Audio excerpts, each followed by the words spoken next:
Coucou, moi c'est Aurélie, j'ai 41 ans, je suis maman de 3 enfants et je vais vous raconter mon histoire. J'ai eu donc 2 premiers enfants avec mon ex-mari que j'ai rencontré quand j'avais 14 ans. Je suis restée avec lui jusqu'à l'âge de 33 ans et aujourd'hui c'est un membre de ma famille. Je l'adore, c'est un homme formidable, un homme respectable. On s'est séparés parce que nos chemins ont été malheureusement différenciés par la vie, par les opinions, etc. Donc on s'est séparés en bons termes.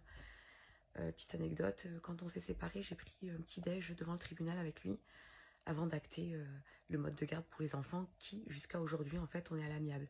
On a un jugement, mais nos enfants vont chez papa, chez maman, quand ils le veulent. J'ai la garde, mais voilà, je veux dire, ils peuvent y aller tous les soirs manger chez papa s'ils veulent, il n'y a aucun problème. Enfin, on s'entend super bien, grâce à Dieu. Et il y a de ça donc 3 ans, en 2022, j'ai rencontré le père de ma dernière, ma petite poupée qui a 21 mois aujourd'hui, une petite princesse. J'ai rencontré donc son papa, c'est un monsieur qui lui-même avait déjà des enfants à charge exclusive.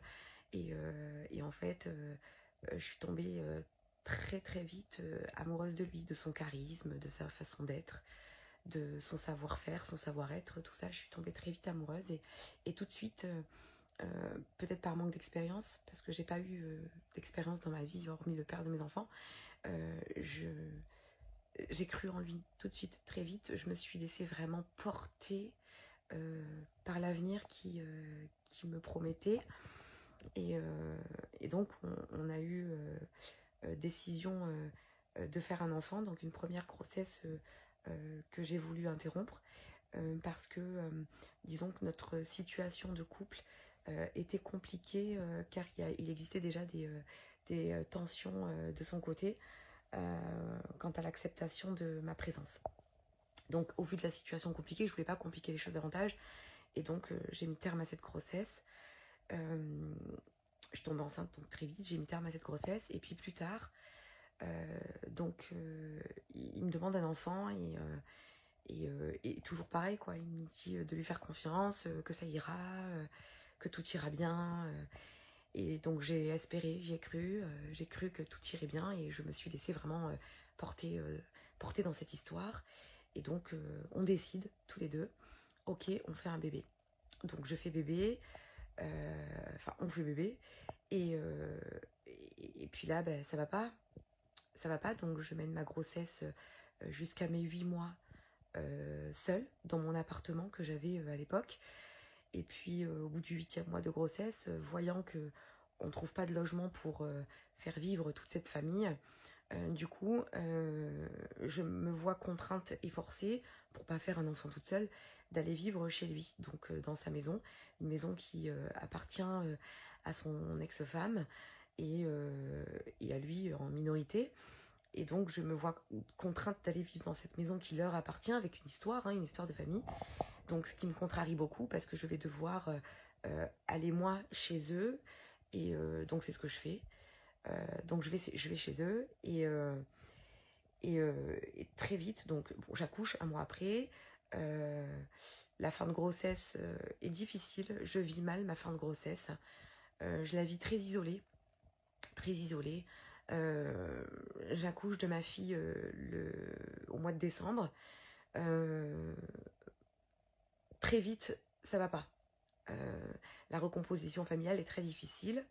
Donc, au mois de janvier, donc 2 mois après habiter dans cette recomposition familiale, je comprends très vite que ça n'ira pas. Et donc, du coup, je me dis, mince, j'ai quitté mon appartement, je suis secrétaire, je vais pas réussir à me reloger quand t'as 2000 balles par mois, en fait, pour te loger, c'est hyper dur.